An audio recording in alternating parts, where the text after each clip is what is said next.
Zoom, zoom, like a race car flight, but it ain't a car. It's a super fast tortoise going the speed of light, breaking all the Even in space, a group of tortoises is called a creep. Welcome to Super Fast Tortoise. You are watching Super Fast Tortoise. Put up a fight, gonna leave them all in fright. Playing Magic the Gathering on a Saturday night. Summoning creatures, casting spells with all his might. Sipping on more coffee to stay awake and bright. Hey!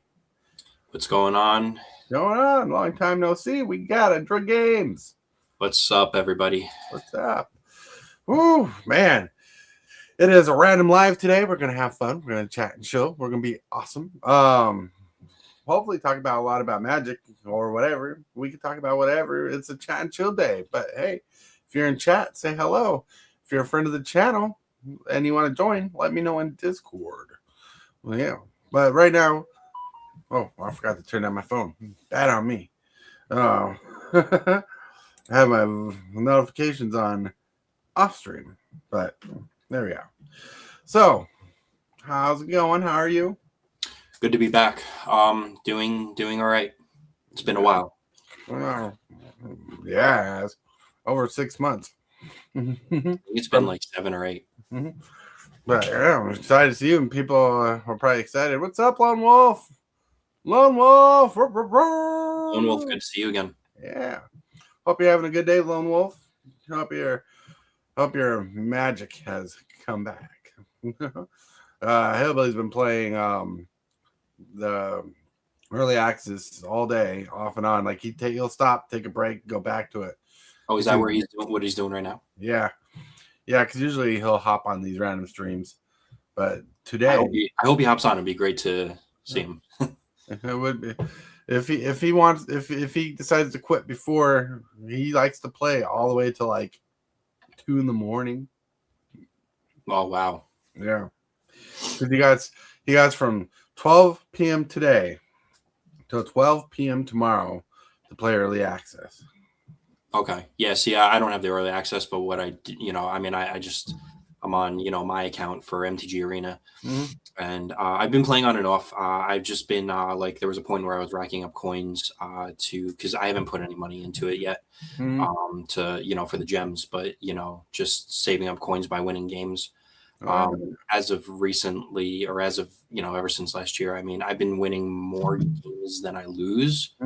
But I'm also jamming single games right now just to rack up those coins, and pretty much save up the coins for the to pay for the when the pre-releases come out. Hell yeah! After pre-release weekend, it's that Tuesday. After that weekend, it's that Tuesday that MTG Arena releases the premiere drafts for each new set. Nice. And some of the gems sure helps. Yeah. So if you do pay for the gems that or just win gems by winning games in limited or constructed, they offer you gems and other prizes too. Wow, that's cool. So how's everyone? How you been though? How's everything going for you? Oh, so really quick, I want to shout out Shemanucci. Hey, what's up? We love that you're here. So, man, so since you last saw me, yeah, I moved into a new office. My setup's against the wall. Yeah, that's really cool. The cabinet's back here. Whole setup's here. Like last time we were talking, I had a laptop that quickly became outdated as soon as Windows 11 came out. So now I'm on a gaming PC. Got this fancy rig.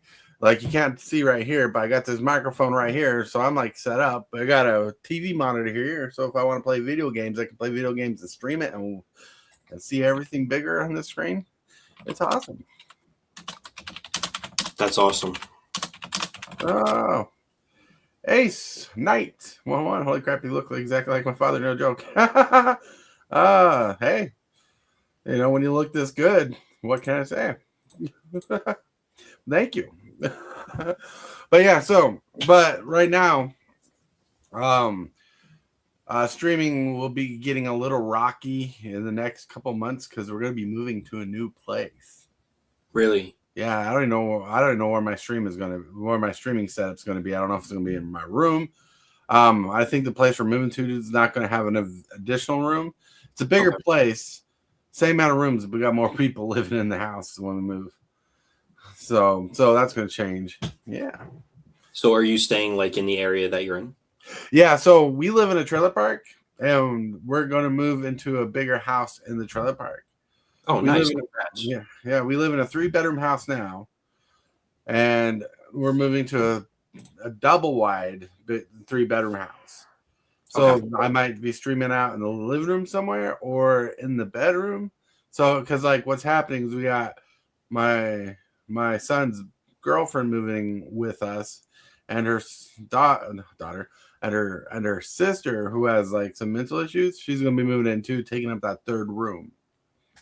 Okay. Yeah, so yeah, it's gonna be but what we're doing is we're combining families together. Yeah, it's gonna be crazy because like in this economy, you kind of got to share a house and the bills and able to afford to live. It's terrible. I mean, everything just inflation this, inflation that, everything going up. Mm-hmm. I mean, it's really just I don't know. It's overwhelming. It's overbearing. Yeah, it is. It's a lot. Even the job economy. We don't have to get into it, but the job economy is really tough too, just all around. Like I know a couple businesses that are shrinking. Hey, Michael Superbacker. Hey, yeah, inflation's out of control. Hell yeah. Yes, I agree with that. So it is out of control. So, but yeah, in regards to Arena, yeah, I've been playing a little bit here and there. I took a break from it, for on and off. My last competition, it was before the holidays. Mm-hmm. So I don't think I did well that competition, but it was like one before that is what I was telling you earlier. I placed out of 12 people, I placed in the top 4. Oh yeah, that's really good. Yeah, thank you. And it was it felt good, my first top 4. I don't really take in consideration whether it's a little bit of people, a lot of people, because out of almost 30 people last year at this other tournament, Modern 2K for MTG, I placed 10th, 2 above top 8. So I mean, I was really happy with that because that was like a really big stepping stone. That was a year ago, January. Nice. That I did the Modern 2K in a well, it's not so local to me. The gaming store is like an hour away where I went for me in New Jersey. But it was it's been really, competing last year was great and prepping the way I did. I'm just trying to further it eventually again. Oh, yeah. I have these periods where like I'll pick up with it, then kind of fall back a little bit. And that's mainly due to, well, unfortunately, finances. But, as, the viewer said before, inflation out of control. I mean, even in MTG, things are going up. I don't know. I don't know if you saw that recent deck. It plays Badger Mole Cub. That card was running for $90 a copy. Oof. $90. Now, don't get me wrong. Card's great. I wouldn't say it's broken to the point where it needs to be banned, but it is so good when it comes onto the field, animates a land. If the land dies, it just animates again. Tapped, and then just like it's like that's insane. That is insane. So, but see, standard meta right now is not the way that it used to be. I mean, some of the top tier 1 decks you'd pay a couple or a few $100s for, but now standard meta tier 1, you're looking at, for some of the top decks, anywhere from $700 to $900. Oh yeah. That's modern right there. Those are modern prices. So that's crazy. I actually, during the holiday season, I was shopping for some cards online, and I had shopped. I found this deck on MTG Goldfish, and I went under budget decks. And I found something called Mono Blue Towns for like $20. So what I did was I decided to kind of spice it up a little bit by buying and adding stuff that was more expensive than just the $20 deck itself, and adding in other stuff to make it like, I don't know, it was anywhere from like $80 to $100 budget deck. which is not terrible. I mean, what's in the deck that's worth $20 is not bad at all. It runs around a card called, if you're familiar with Summon Leviathan. No. Yeah, so basically, that card bounces all. I think it's serpents, all creatures that are not like serpents, merfolks, octopus, like all those creatures. Bounces all those types of creatures, and it's an enchantment. It's an enchantment creature with ward for 2. Ooh. So the deck runs 4. What's funny was when I bought the card from the one trading card store I told you about, that's an hour away from me. I ordered 4 copies from it. They only gave me 3, and then they gave me a different card with that. And I'm like, wait, I didn't order this. I'm like, what's going on here? So I was like, you know what? They probably had 3 copies in stock and had to give me something else in replacement of the 4th copy. Yeah. So, but I actually, believe it or not, I have the deck right here to show you guys in this deck box. So in here is Mono Blue Towns, and it is it just basically the deck runs also with Pew Pew UFO, which is an artifact creature, and you use your town lands to pump that card up and to do other things. But I switched the deck around to make it my own. So there's like other cards that are in that deck that I didn't feel the need to use because I felt they were too weak.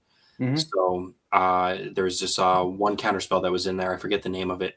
Yeah. But I decided to put in the counterspell 3 steps ahead to copy Summon Leviathan and make a token of that just to spice it up, add some leverage to the field. Oh, nice. So yeah, so like for all you guys out there, like if you are like on a budget and you are looking for a deck to play and you really don't want to spend that much money, go online and look up the budget decks, because you know what? Sometimes a cheaper deck doesn't mean you're not going to win. Sometimes a cheaper deck just means that you're trying to save money, but you're still trying to have fun at the same time. Trying to compete. Yeah, like I've used a mono black deck and I've placed very well with mono black discard, no problem. Sounds like those would be some interesting videos to watch on YouTube. Yeah, definitely. And you know, so I just I find that, you know what, because like, you know, times are tough, you know, just hey, $20 is $20. You know what? I would take $20 and I would instantly spend it on a budget deck, no problem. If I think that the deck is fun and I think that there's a purpose and that I could, you know, now mono blue, because that's what it is, Mono Blue Towns, is not my favorite color, but I do have a fascination with blue because of, you know, hand advantage. I'm also running Storm Chaser's Talent, and if you guys are not familiar with that, starts out, it's another it's an enchantment. I believe it might be a saga, if I'm not mistaken. No, it's, I think, an enchantment class. So long story short, it's let's see, I'm trying to no, it's not under this list, but basically it starts out by giving you an otter token with prowess.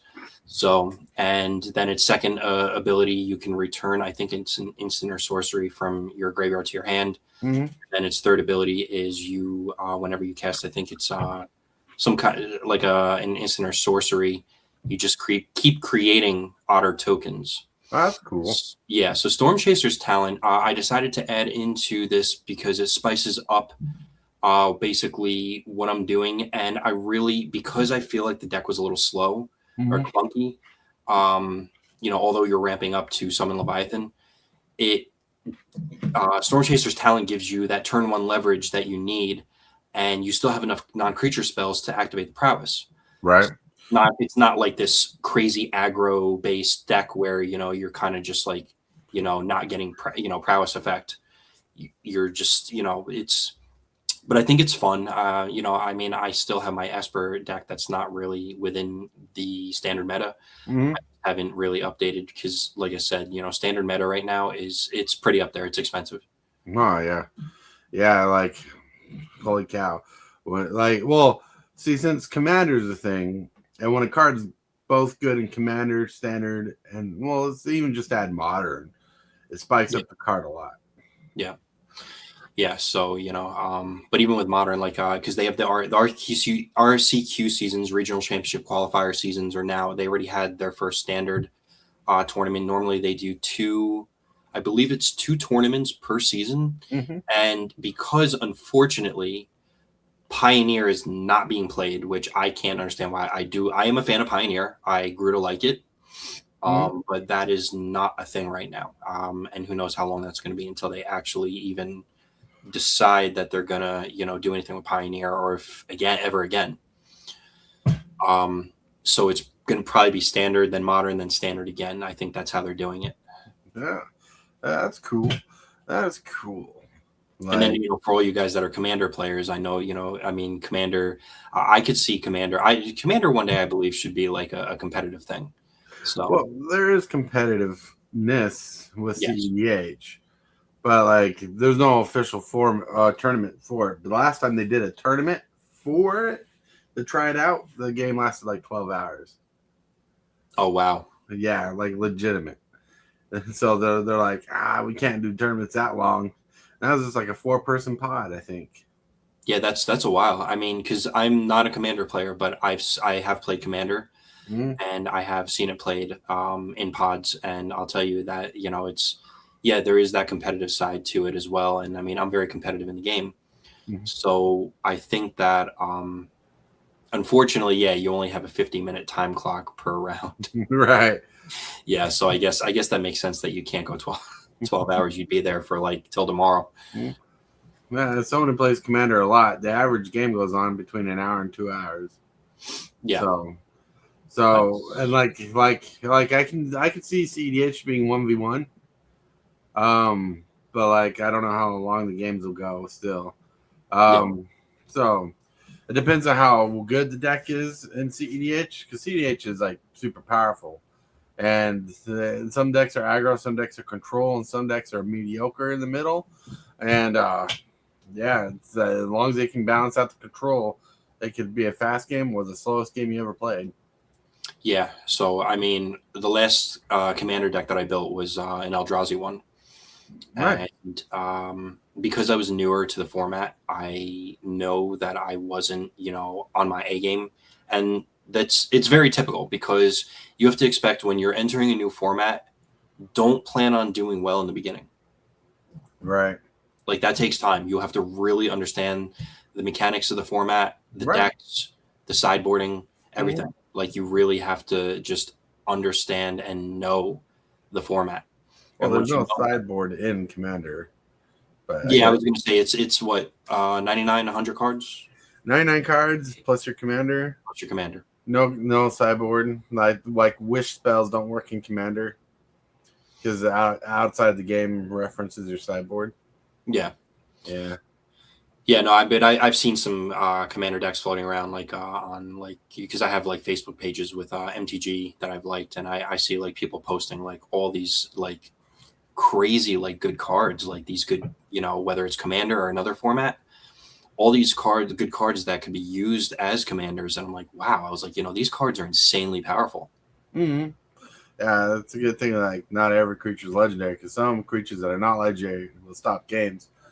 Like there's a card that literally, and I think this card is legitimately legendary, but like there's a blue-white combo that when it's out in the battlefield, it counters all your opponent's spells. Yeah, that's insane. Yeah, it's insanity. Because like every time a player plays a spell, you put a counter on it, and it counters the spell. Yeah. But if you have a card like Solemnity on it, it says counters can't go on creatures. It just counters all their spells. Nice. Wow. Yeah. So it's pretty nasty what players can do. That's why they created the bracket system. Yeah, I mean, to be honest, for as good as I am in the game, I mean, when it comes to Commander, I know I've been crushed. It's like I've done okay, but I've also been like crushed, and that's okay, because you know what, you're gonna get your games where you're gonna do good. You're gonna get your games where you're not doing so well. Oh yeah, you're gonna have to learn to get good and learn to get better for sure. Like that's the part of the process. Some people think the instant gratification is to win in a game of Commander, but there's no instant gratification if you're new. Like people will play differently around you because you're new, but You know, you still got to learn. You got to still learn the deck, the way the deck works. Yep. That's crazy. Like we've lately on the morning show, we've done a whole series on game theory and deck building for Commander, and there's a whole process like completely different to standard or modern. There's a whole process to deck building in Commander because it's a singleton format that you have to take care of and take notion of and memorize basically because the Commander decks play differently, and that's what makes the game fun. I mean, everything we've taught, Wizard of the Coast has been trying to nullify with making all these repeat cards. Because, like, you know, in Standard, you get 4 of each card. Well, now with all the new different kinds of cards out there, you got like 2, 3 cards that do the same exact thing with just the different names. So they're kind of solidifying the 1-ofs or 2-ofs in the game. That's crazy.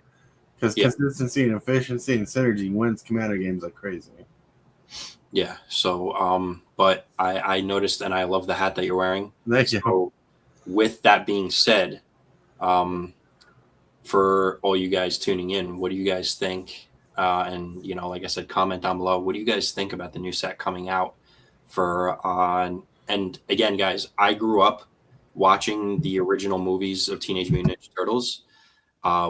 And unfortunately, I will not be doing this pre-release coming up in store because I'll be honest, I'm not a huge fan of the Universes Beyond. I'll be honest, but I think that it is cool that they decided to do out of all the Universes Beyond Ninja Turtles. So, what do you guys think? So I'm going to the pre-release this weekend, and Michael Superbacker says it's the friends we make along the way. Hell yeah. Like Superbacker, you're a really good friend. You've been around for a long time. Checking it out. Checking it out.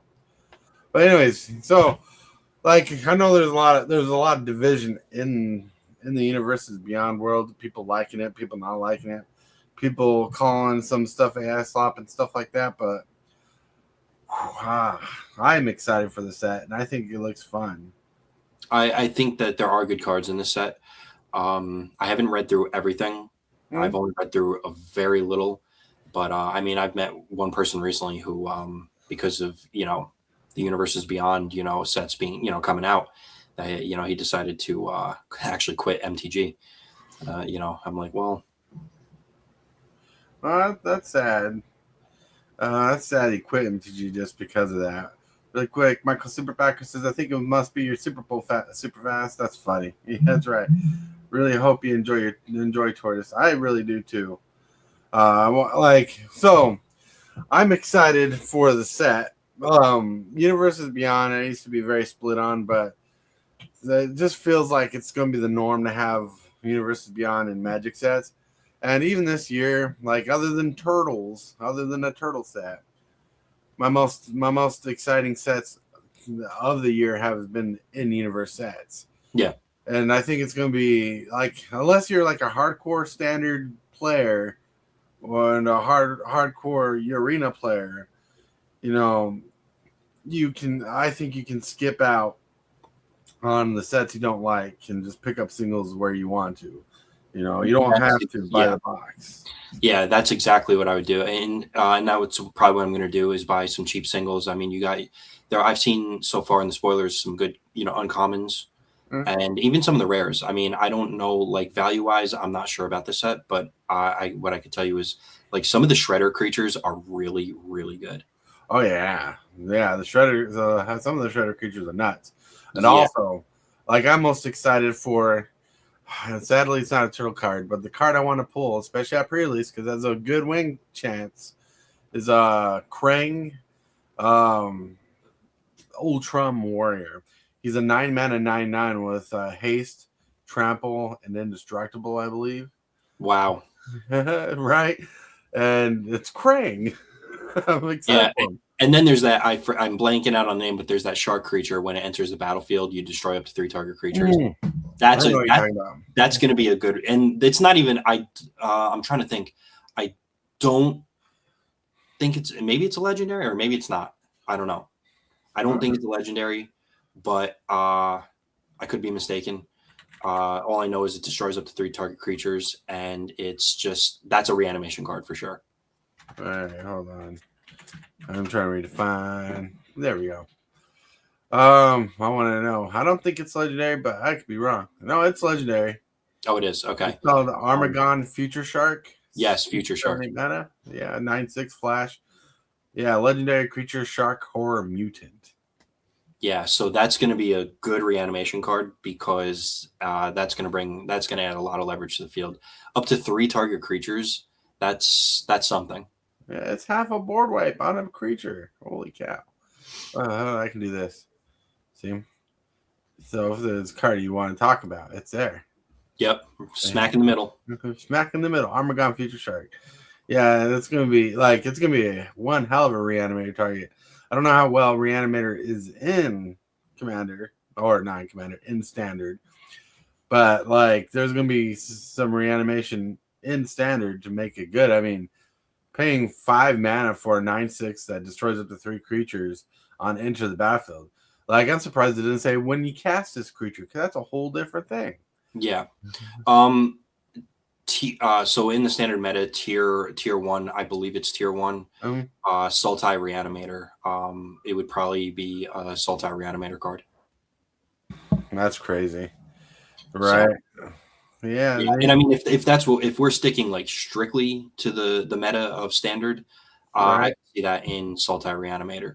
Because when I first saw that card, I was just the first word that popped to mind was reanimator, reanimation. Yeah.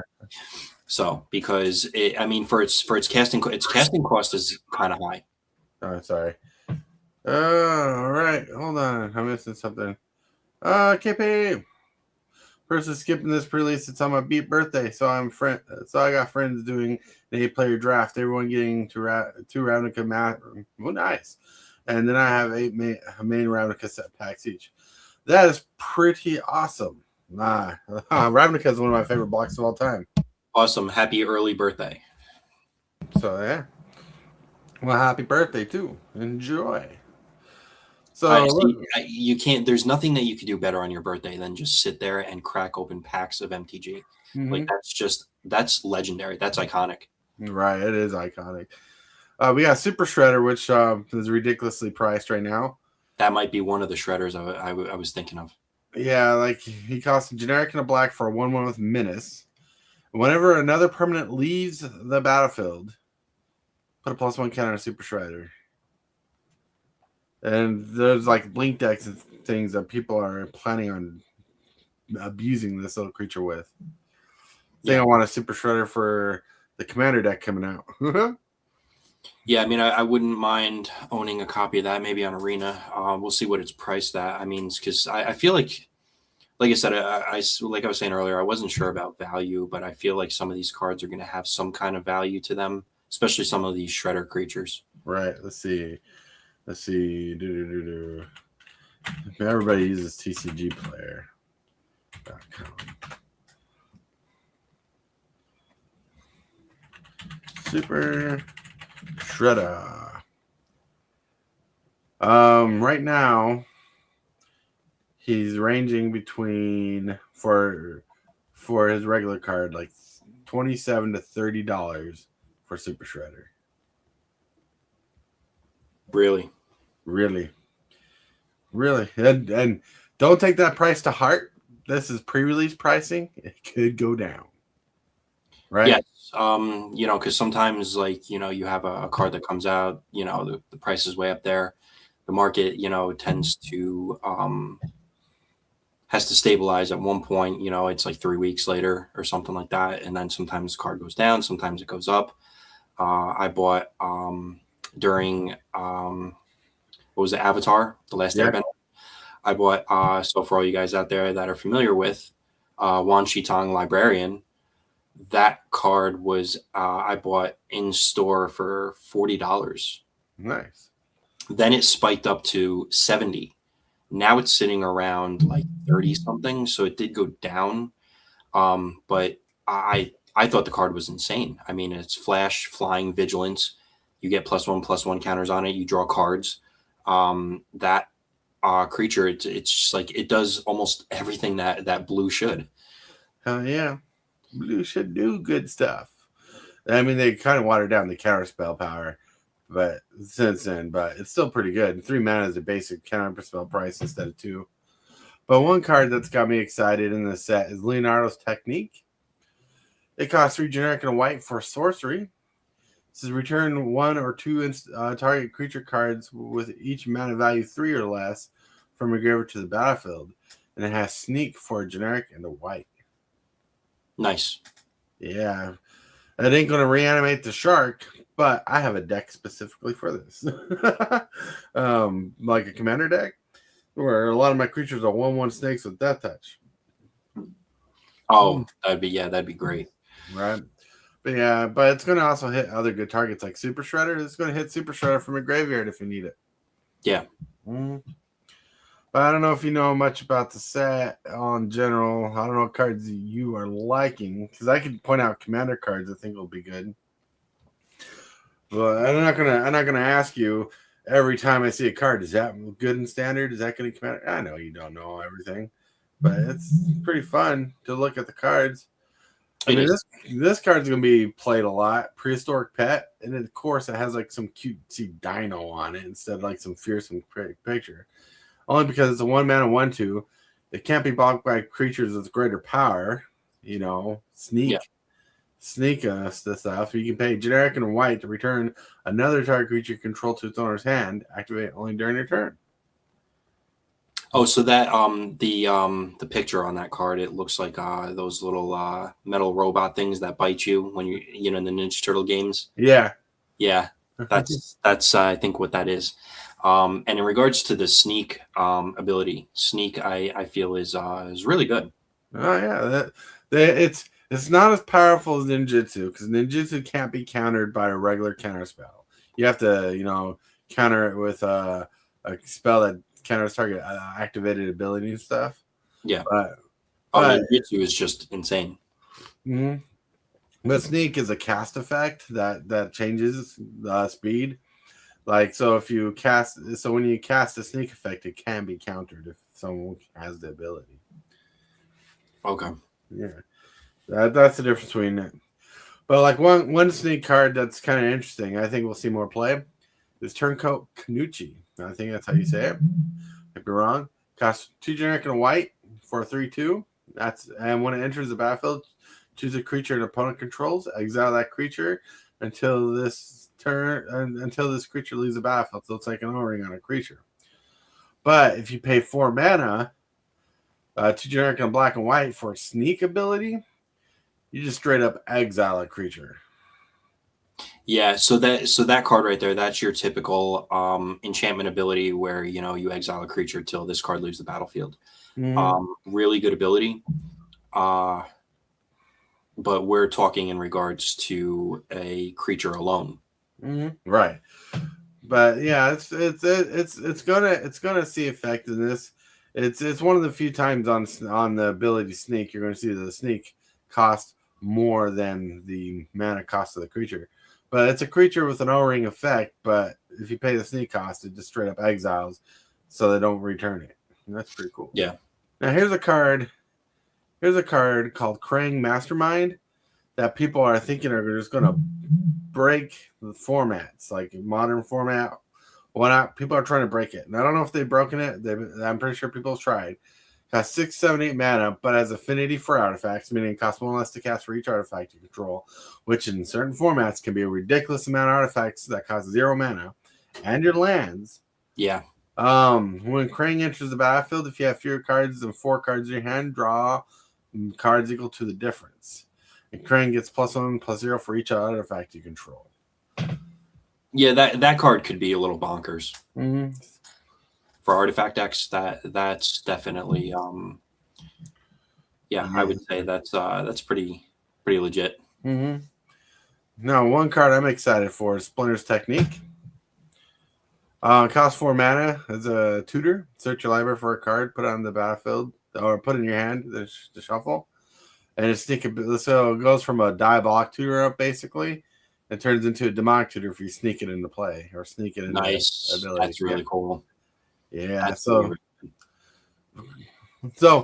one thing I think people are getting ahead of when they're looking at these cards is when you sneak, you do have to return a creature card to your hand, like an unblocked creature.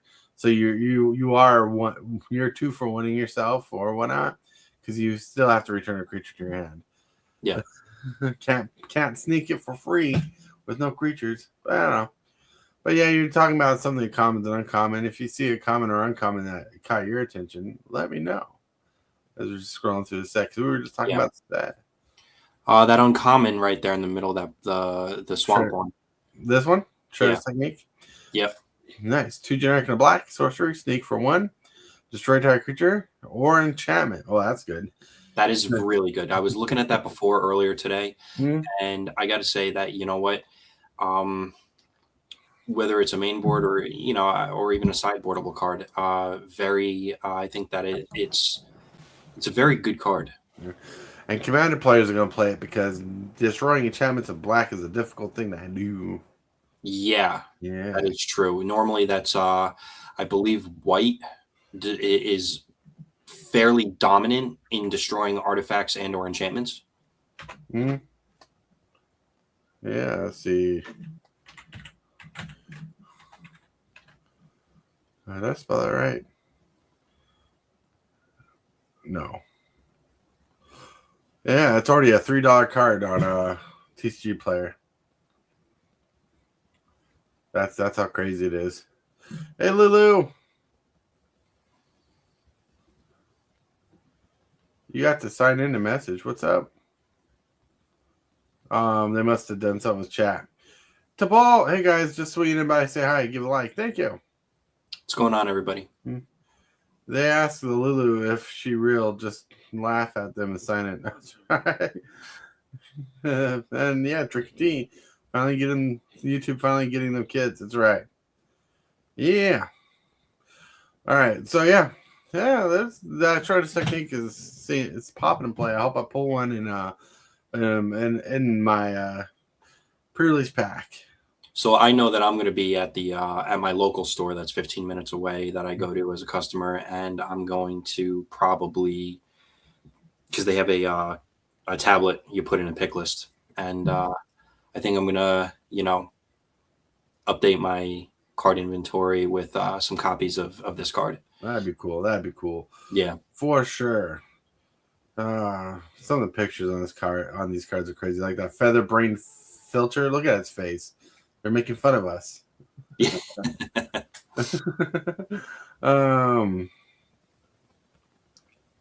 Oh, this is pretty good. Donatello's technique costs 3 mana for sorcery. It's a divination, which is okay. It's good and limited, but sneak for 1 blue. So 1 blue to draw 2 cards seems pretty powerful. Yeah. So blue black Demir might be a powerful coloring pair in the game. Yeah, they posted, I think it was Star City Games posted that breakdown of like different deck ideas for limited. Mm-hmm. One deck idea that I recall looking at the most was I don't know if it was white black sneak. Mm-hmm. They call it for limited. Mm-hmm. And there's other deck ideas that you could play if we're talking like pre-release or drafting. These are deck ideas that were put out there for to play. And unfortunately, when it comes to drafting, you're not gonna pull every single card, in my opinion, that of a certain that fits within a certain deck type. Mm-hmm. That definitely can happen. It can be wildly varying, especially when people are picking cards in the colors you're trying to go in. Yeah, it depends on color. It depends. Like drafting for me is still my limited is still my toughest format, because of color combinations. How many cards I'm playing. Sometimes I do go, and you're really not supposed to, but sometimes I go over 40 cards. But I've also played people who've also gone over 40 cards too. Oh, when I go to limited, I usually draft a little. I usually put together like 42 card decks, just in general. Yeah, I try to stick at the most 40, 45 if I can. I don't like playing too much over, but I really want to try to, and that's my problem. I want to try to squeeze in every little bit that counts. Oh yeah, especially that removal. Yes. The removal is, but it's more so like, as you know, creature based. I'm more worried about like what creatures I'm playing than the removal that I get. Right. I'm always concerned about the creatures that I'm playing. For sure. Well, what do you think about spicy oatmeal pizza? It costs 2 generic and a red. It's an artifact food. It enters the battlefield doing 4 damage to any target and 3 damage to you. They had a spell like this back in the day called Charms. I'm surprised they just didn't reprint the card, but it doesn't create a food.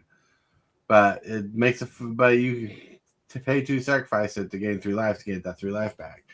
That seems very powerful for a removal spell in red. I'm surprised that it deals damage to you after dealing 4. You said to any target. Right. Yeah, but like I said, they had a card back in the day called Char. I believe it's called Char, and it costs 3 mana, deals 4 damage to any target and 3 damage to you. And Wow. but this one gives you the ability to gain that 3 life back if you got mana to sink. Through a food token. Yep. Well, it itself is a food token. It's an artifact food. The spicy oatmeal pizza. Yeah. You know what? It's not terrible. I mean, It's tough. well, there was a saying, because like I'd rather lose X amount of life rather than a creature taken from me. Mhm. But at the same time, it depends on what you're playing. I mean, if we're going up against like a burn deck, you got to really be mindful of what you're doing in regards to playing against something, that burns you. Like, I would not want to play that card necessarily, Mhm. Against the burn deck, just because, I mean, even though you gain your life back, it could work against you. Right. That's for sure. It could definitely work against you. Yeah, no. So whether it's mono red or if it's Boros Mhm. aggro, you have to be very mindful about your life total when playing against those types of decks, because mono red just I still like I still think that anything with red, I mean, because you have besides what got banned just recently in last year, you have some of your other red creature cards that are just with warp Mhm. that are insane. Oh yeah, warp is a thing. I forgot about that, but you're right. Yeah, so like that's what I'm saying. Like players have to be mindful. I mean, unless you're building a deck that around life gain or something, then I wouldn't really worry about it. But it's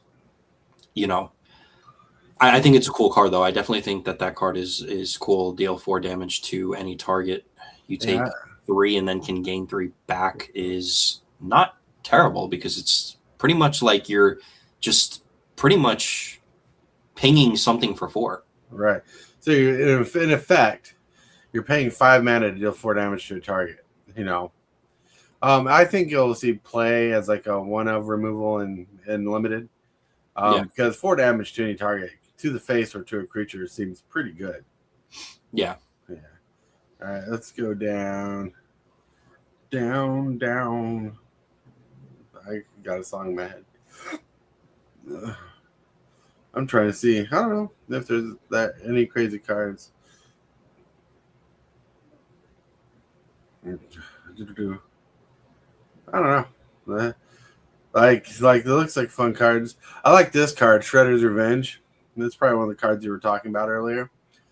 I like it. I wish it said choose one or both, because that'd be busted. Cost 2 generic or black. Choose one. Target player discards 2 cards, or target player draws 2 cards and loses 2 life. It's stapling 2 cards into 1 for the same amount of cost as the 1. Yeah, that's going to fit very well in probably something with discard, of course. Mono black or Orzhov, because that is that a common? It looks like a common card. Yeah, it's a common. Yeah, you know what? They I think Wizards, they've been printing a lot of common cards that have, like that have to do, with swamps, and just make your opponent or player or opponent discard, 2 cards. But that is value though. And you said it's 1 generic, one black. No, 2 generic, 1 black. Also, It's a carry on and Yeah. a read the bones stapled on the same card. Yeah, so for three, for a casting cost of 3, that's not bad at all. Right. Right now on this line, I think there's a lot of good limited cards. Like I'd play in limited, but possibly not in Commander. Like they got Ragamuffin Raptor, which is a funny name. Costs 5 mana for 4/3. When it enters the battlefield, return target creature or food card from a graveyard to your hand.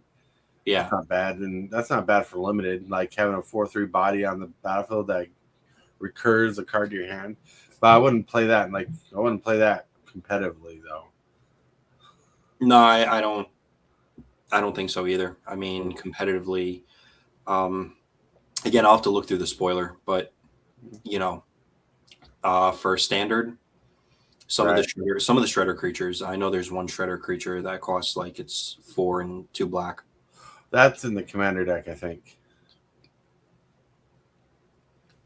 The one that duplicates himself when he attacks. Oh, that one? No, that one's insane. That one is actually my favorite one. That one's in the Commander deck. Yeah, I think there's going to be value with that card because that card, because what is it when you duplicate it? It's like it that card, and I'm trying to think. I know there's another ability to it, but it's it could deal like a lot of damage.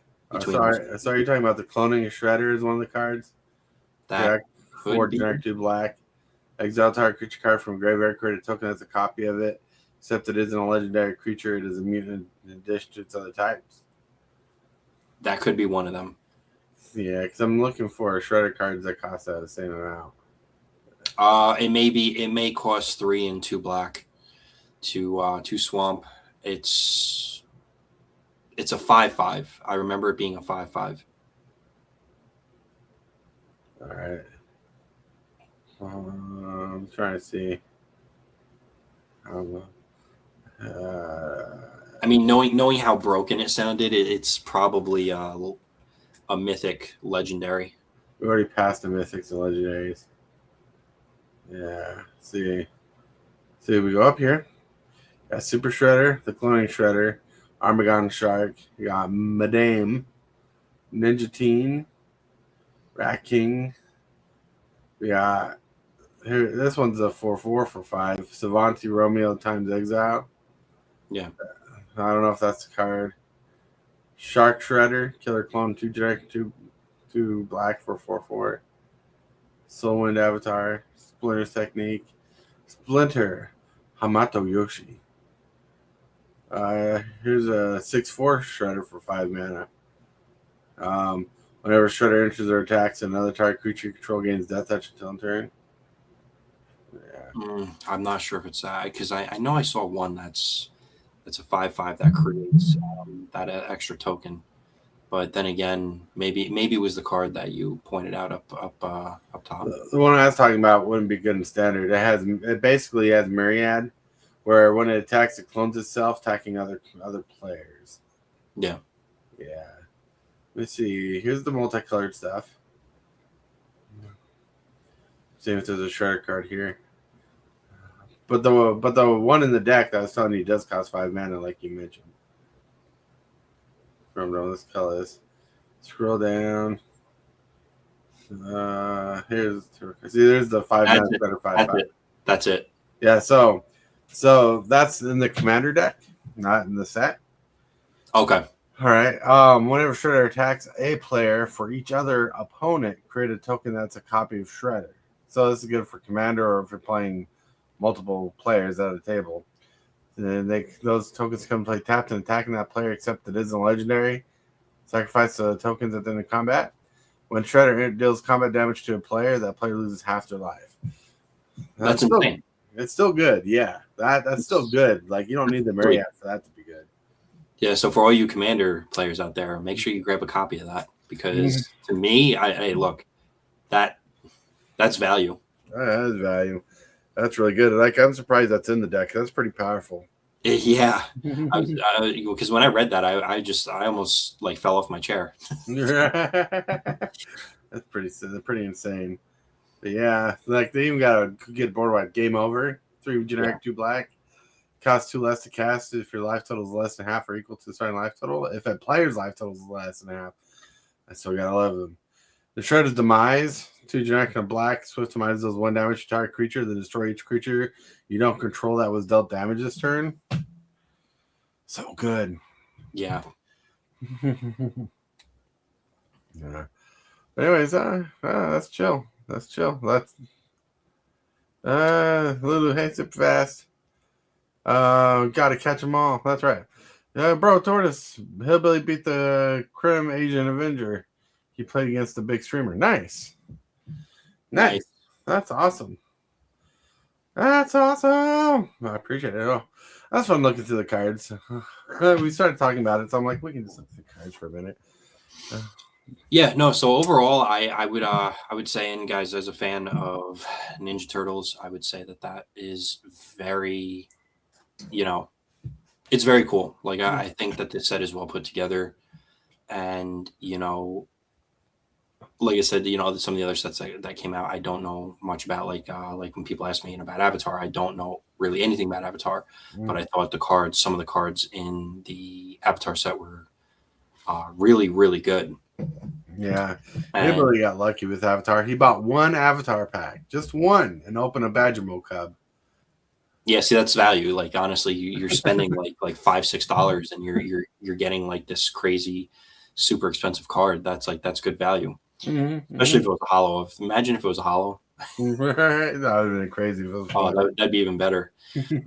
But there are sets that that I think may have been spoiled that I'm not looking forward to. I don't know. Is it true that Star Trek is coming out? Because I'll be honest, I'm not. Well, I can show you. We got it right here, unless I deleted it.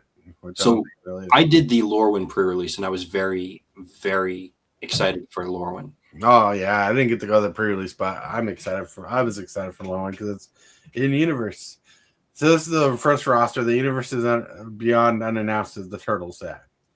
Yeah. So this year we got superheroes, The Hobbit, and Star Trek coming out as universes beyond sets. We have Strixhaven and Reality Fracture coming out that are in universe. Reality Fracture is a part of Universes Beyond.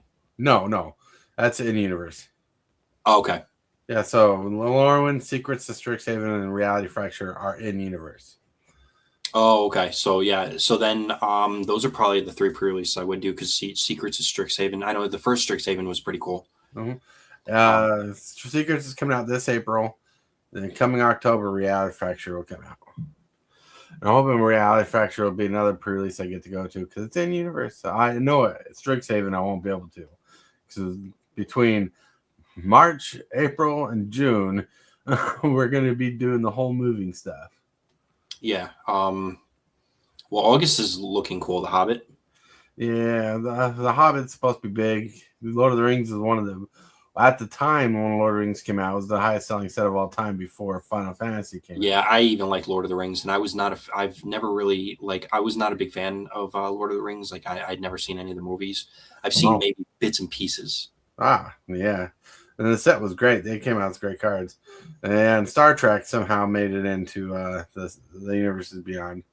Yeah, so I'm really like Lord of the Rings. I thought was great, but I was never a fan of Star Trek. Never liked anything truthfully about it. So I'm surprised that they are doing Star Trek, but I will not knock it because you never know. There could be something crazy in that set. Hey, you're talking to people who love that stuff. Hold on. No, but like Star Trek was our jam back in the day, TV series wise. What's up? Is this?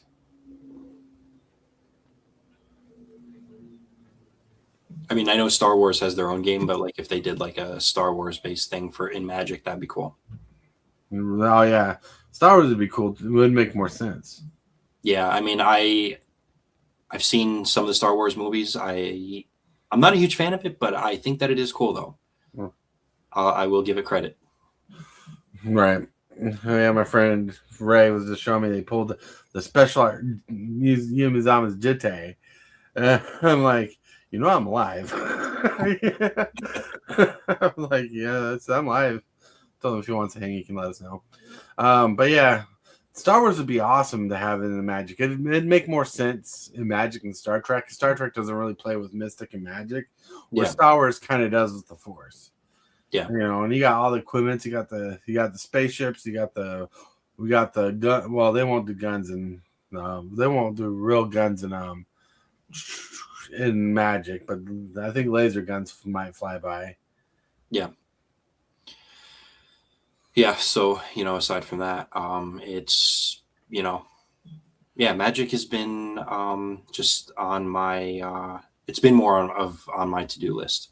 I really want to do more with it. I enjoy the game very much so. And no matter guys, no matter what set comes out, I'll still always like the game, because back when I got into the game, summer of 2010, You're right. it was when. I'm trying to think. I'm blanking out on the set name, but it's pretty much like back when Core Set 11, I think, was out. Oof, that's a hefty amount of years ago. Yeah, so it was around that time when Core Set 11 was being played in Standard, drafted, and then in Standard. Mm-hmm. It was one of my favorite vampire creatures, formerly known as Bloodghast, was in the set, and that card was just it was insane. How it just kept coming back, and then you get a little bit of its haste when an opponent has 10 or less life. No, it wasn't Innistrad. It was oh, hey, Core, Rayman, what's up? Rayman, Core, chat about everything. Yeah, but all right.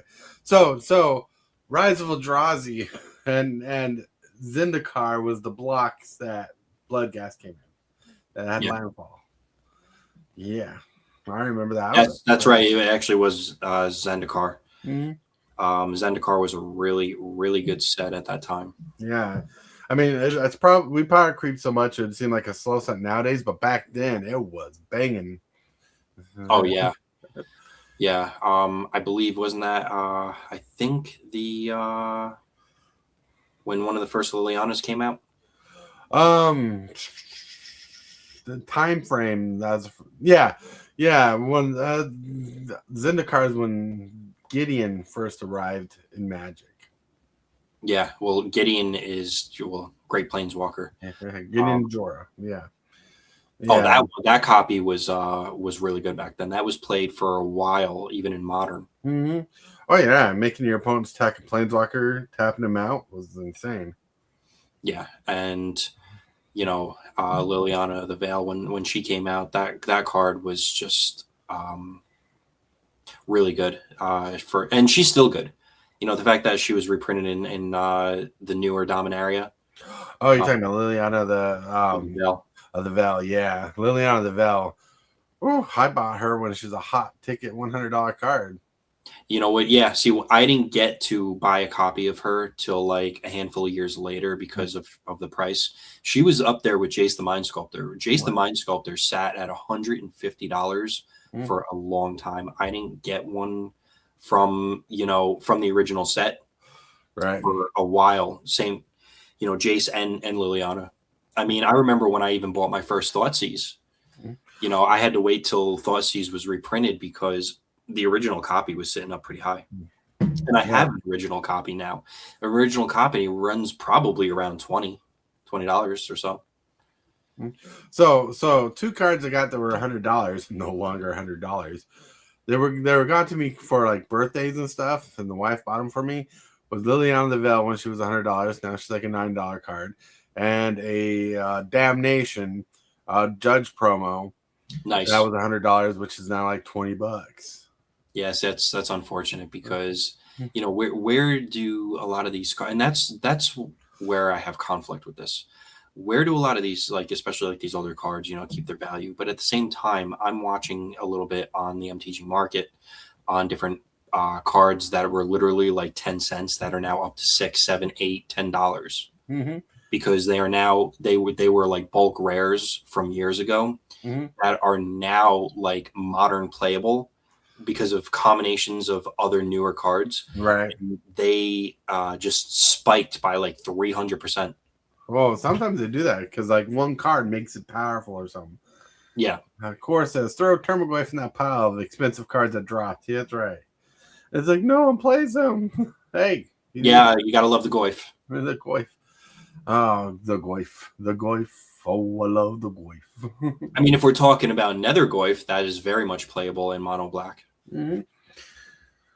All right, friends, it is the time of day where I need to go on a potty break, refill my coffee, and all the fun jazz. So we're going on a break pause scene where we go to the restroom, give it like 7 minutes, and we'll be back. If you need to use the restroom, it's a good time. I know you said you got to like 9:30, but man, I really need to go potty. Yeah. And so what I'll do is I'll loop this video right here, and I will play this one. And I'll be back in, go bathroom when it's going to take like 7 minutes or something. So, yeah. Be right here.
all right. I'm back. Sad news is I'm out of coffee. Yeah, that could be a catastrophe. Yeah. Core, he's like, wash hands. That's right. Wash your hands. But yeah. It seems exciting. All the stuff coming out, and I hope the meta works out in your favor when you go into your tournaments, because coming in fourth sounds like it was pretty cool. Yeah, so guys, just to give you a little bit of a rundown again, yeah, that is my the best I've placed so far. I mean, I'm looking to further it. Even go first place. All of my winnings that I've gotten from the one store I go to, like top eights. I have the pins behind me. Give you like a pin and a promo card, and I actually even also won a free giveaway on a Instagram page too, which was cool Nice. during the holiday season. Oh, that's pretty cool. Winning is always fun. Yeah, I entered one of their. I entered quite a few throughout, like for a year, and on this page, and I finally won. I got a message in my inbox saying congratulations on winning the free giveaway, and I'm like, wait, what did I win? And, I asked him, and he told me it's a place located somewhere. I don't know if it's Brooklyn or Bronx, New York. So, but yeah, no, it was legit. They even gave the what is it? They even gave the tracking number for USPS. Nice. Yeah, Cool. so it's called Decorated Knight. It's one of those split cards. It's a blue creature. It's really cool. That's really cool. Yeah, that's in my like special collection that I have with my top 8 pins and stuff like that. But I want to. I like in my mind. I'm like I want to go bigger though. Like I want to go more because like when you feel accomplished having those wins and you feel very grateful, but you want to like further it because you then know what you're capable of doing. Right. Yeah, for sure. Yeah, I mean, I'm not intimidated by like a lot of the decks that are out there. Like, you have like, in standard, you have a lot of in the meta format, you have like Izzet Lessons. Dimir Midrange is a really great one. But one creature that I am concerned about, which makes like aggro and midrange very hard to deal with, would be Ouroboros. Ouroboros is pretty powerful in the format. That is one of the most beastly cards I've seen in standard. Yeah, I've seen Hillbilly play against it. It goes crazy. It's nuts. I mean, it's like you literally need control to stop it. And like, guys, if you don't, for everyone who doesn't know me, I'm very much a control player. Even if it is a little bit of mid-range. Like I know a lot of standard meta control decks have gone mid-range, and that's cool. Right. But in order to stop some of these decks, you need something like control to, even if you're playing like, like discard, like, you have to deal with Ouroboros early. TCG dude. Hey, why don't you hop on, TCG dude? TCG you're dude, a modern player. Thank you so much. I appreciate it, you guys. Shout out to you, TCG dude. Hope you're doing well. I'm just, like I said, I took a while, you guys, from YouTube. I took off for a while, and, I'm back into it a little bit. I have to get my video editor back. I need to pay for a subscription, so I'm in the middle of doing that. And yes, TCG dude, I agree to Ouroboros, that as we can agree, it is a huge problem. But here's the thing. What makes the standard meta so spicy right now is the fact that nothing on the Wizards banned list has been touched. Nothing. If you guys are familiar with, it's called Squeaking Squelcher, that goblin creature where like nothing could be countered, pay 2 life to, for ward. It's ward, like that card's insane. Oh yeah. That card is literally nuts. I thought that card would be on the ban list instantly. Nope. And it's not going to, well, I don't think it's going to be touched yet. Maybe eventually it will or could be. But, but back to Ouroboros, guys, you got to deal with Ouroboros early because if you don't, it can cause just a mess of problems. Yeah, I wonder if Turtles are going to fix that issue. Oh, Like, turtles are coming in to save the day. right. Well, because there's good removal in the turtles, you know. Like that one card that deals one that well, Shredder's Revenge is not standard legal. Never mind. But there are cards that can remove it. Really? But like, what do you have to do? Run nothing but removal, you know? Yeah. So it's just but yeah, guys, deal with and if you're someone, because I've built a deck on Arena with Ouroboros in it, and sometimes I have to compensate because I don't have a full 4 copies of a card that I need. Mm-hmm. If you're compensating just to mess around and play, to get a feel of the deck, just play around with it.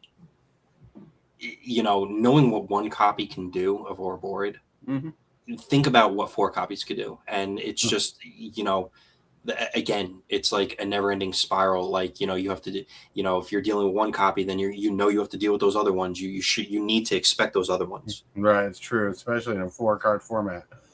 Tortoise, guess what? What? What core? I'm binge watching Avatar on season 3 and loving it. Nice. Hey, if you love it, love it. Gotta love the Avatar. Guys, unfortunately, I've never seen it, but you know what? I ain't knocking Avatar. It looks cool. Definitely, because guys, I crave MTG and I crave the game, and I appreciate what they do in the game. It's no matter what they bring out. I'm somebody who's like, Magic the Gathering is my go-to. It is my stress reliever. It is my passion. And it's everything that I run to, even when I want to keep myself busy. Of course, I've never seen it. Now I'm wanting the MTG Avatar set. Nice. Dude's like, isn't Ouroboros like $50? Could be. I don't know. I actually haven't really checked on Board's price, but if it's up there, a play set being $200, I wouldn't be surprised. I mean, the card itself is just so I can't get over how good it is. Yeah, it's a $50 card. I'm looking at TCG Player. Holy cow! Yeah, so you know what it is. That card's going to hold value for a while, unless it gets banned, which who knows. That's crazy. And they're not going to restrict it, of course. If they're going to ban it, they're going to ban it. But I was thinking the Squeaking Squelcher, that because of how crazy mono red aggro is going to be with that card in it. I mean, blue won't be able to touch the deck at all. TCG says, "Hell yeah, Magic is the glue that binds us nerds." That's right. Yep, that is true. Of course, like no, I'll lie. I finished watching season 2 of the Airbender set. He says I went and bought a play booster box. Nice. It's so good, and I love the character Uncle Iroh with the tea and mentoring words. Nice. To be honest with you, I only watched a couple episodes of that show a long time ago. Yeah. It was okay. I was during the time Naruto was a thing, and I really enjoyed watching Naruto. Even though I'm not a big anime fan, but I liked it. I watched it because it got me out of class. But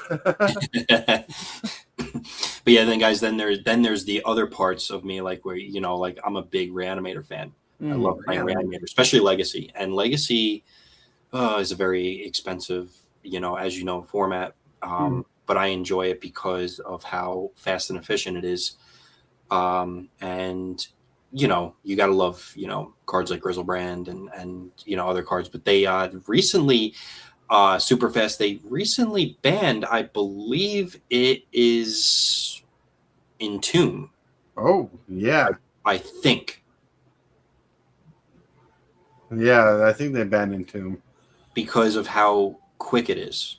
Well, because like I used to play Legacy a long time ago, and Entomb, Dark Ritual, and Reanimate. Yes. Was the big old creature you entombed was like a problem.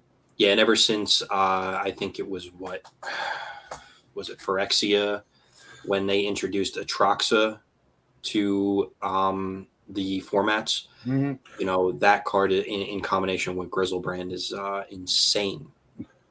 That I believe they banned it just because you can just pick any card to pitch to the graveyard, and then animate it back. But Otherworldly Gaze, I believe, could be maybe a replacement if you're pitching cards into your graveyard, and you can, I believe, flashback Otherworldly Gaze. It's a blue card. And I think that it's going to make the deck a little slower. Don't get me wrong; it's not going to be your traditional turn one, Dark Ritual, and then Entomb, Reanimate, and then just have like your Grizzlebrand or your Atraxa turn one. It's not going to be your traditional Reanimator deck. It's going to be a little slower, but Yeah, teacher, this is Legacy is a cool format. Not much support here in my town though. Did pick up a proxy dual lands to build though. Thinking Delver or some Reanimator build. Yeah. Yeah, so the dual lands in Legacy, you guys, I unfortunately don't own any copies, but I one day would like to, because they to me they're accessible, but maybe not as but they're not as tough as trying to put out money towards like a Black Lotus. As we know, Black Lotus is cream of the crop, in regards to value. Right. But if you're looking to get even a mildly played dual land, if we're talking Tundra, Underground Sea, Badlands, I love those cards. And because these cards are on, I believe they're on the reserve list. I know they are I would say for a fact, because they haven't and can't be reprinted. They're always going to hold value. I was just telling people recently this past year, if you offered me two things and I could only choose one, I would tell you what I would choose. Either one of what used to be my favorite cars, which is a Lamborghini, or a Black Lotus. I would choose the Lotus, because the Lotus, for as long as it's on that list, it's only going to gain value. Yeah, because I don't think they're going to ever abolish the reserve list.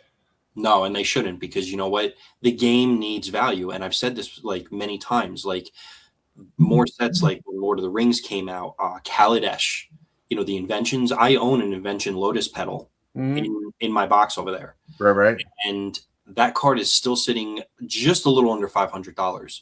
And eventually I would like to get it graded, but I don't trust the mail, so I'm not going to grade it. Right. No offense to the mail, but what? Things happen, packages get stolen, things get misplaced. That card is too valuable. Sitting at almost $500, that's my rarest card right now. I don't want anything happening to that. So no doubt.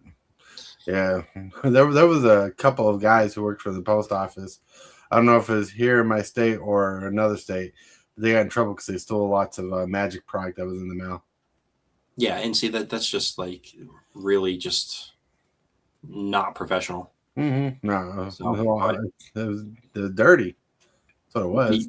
Yeah, so I mean, and I can't, because I don't, I couldn't even tell you what grade it would be if I were to even look at it, because I don't really know. But I would say that maybe it would be a decent grade. The border doesn't look off. That was a prize pack that I earned at a hobby store. Right. So sorry. The most expensive card I've owned was an Invention Soul Ring.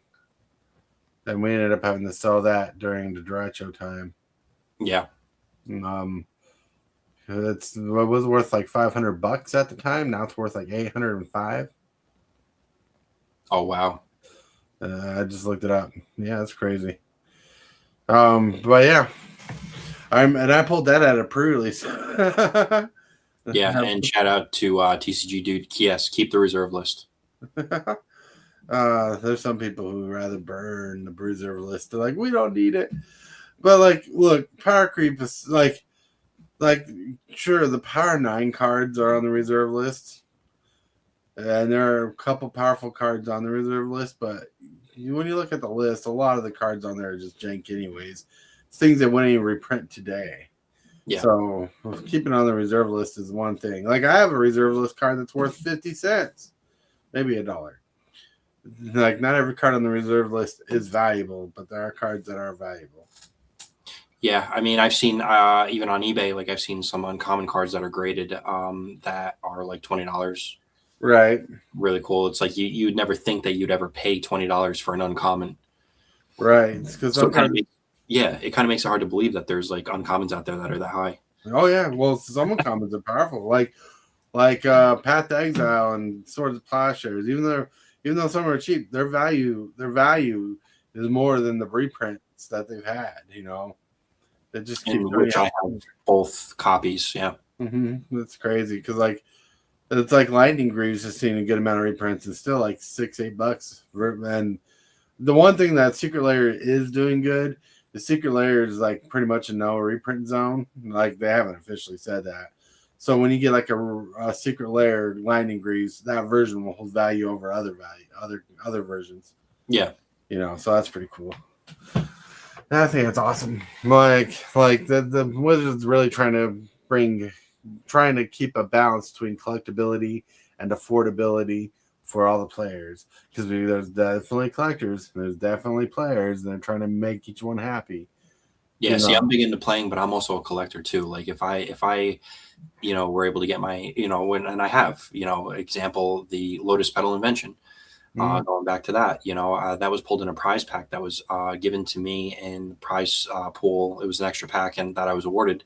And, I'm just sitting there, not thinking of anything, not, just, open the pack. And then all of a sudden, one of the employees who I'm friendly with, he was watching me with the pack. He's like, dude, you just pulled a Lotus Invention. And I'm like, is it money? He's like, yeah, that's worth money.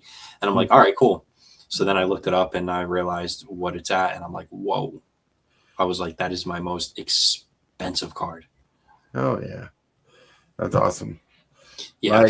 Like if my problem is, if my shop, the shop I was at, if they sold singles, when I pulled that Soul Ring, I would probably sold it, but they didn't. And then I told the wife that I pulled it. She's like, "That's mine." I was like, "Yeah, you can have it." I gave it to her, and we ended up having to sell it. Because like when the derecho hit, we needed some money to get up. Because the derecho, if you don't know, if out there, if you don't know, derecho is an on land hurricane.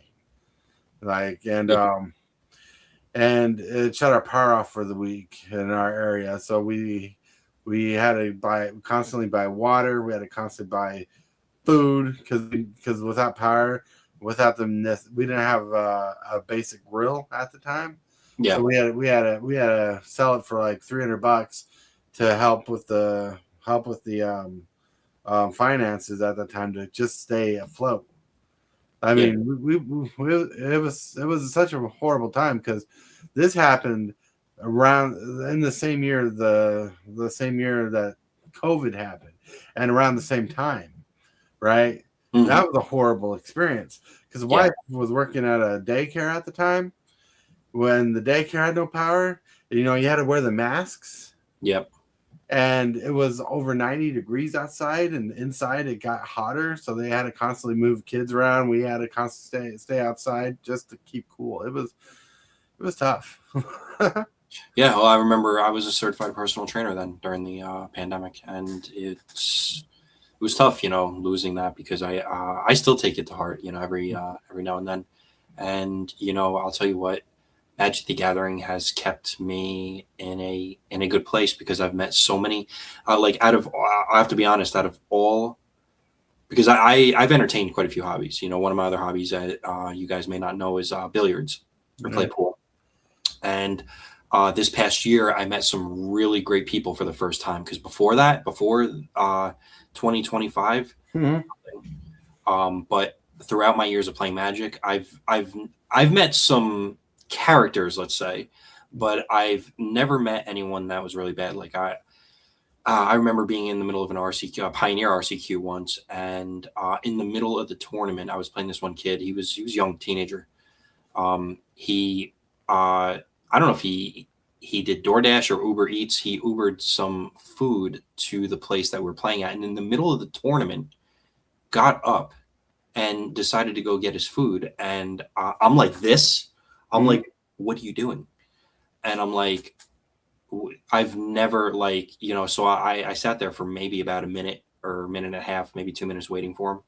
And I'm just like, I've never dealt with that before. Like, it was kind of threw me off a little bit because I was kind of dumbfounded and taken back that we were in the middle of a tournament and, somebody was picking up food, like in the middle of, they're like, there are no really like timeouts, you know, when you're in a tournament like that. Right. I don't get to declare a timeout to go to the bathroom or to go get my food, or because I forgot my wallet in my car.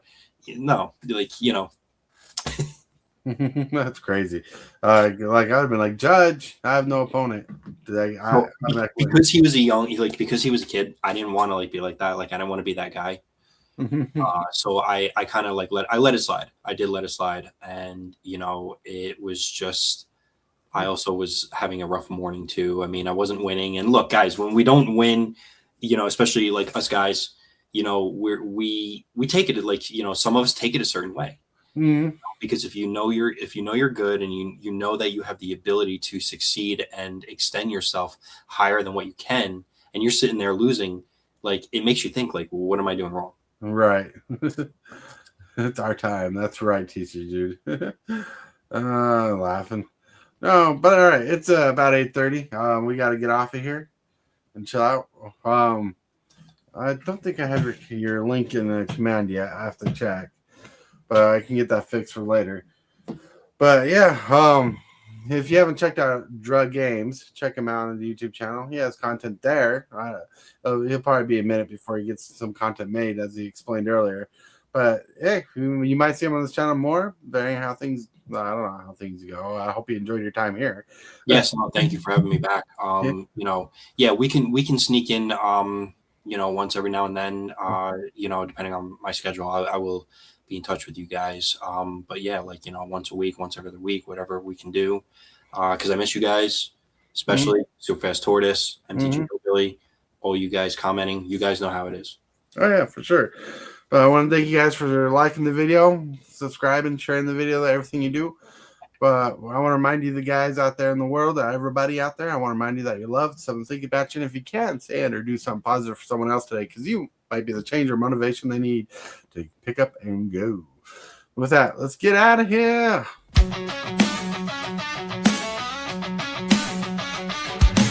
Start the morning with coffee in your cup. Time to hang out with friends and chat it up. Bring a smile and good luck. Hit that like button and let's chat it up. Good times start with us, you and me. Good morning, welcome to the morning coffee show.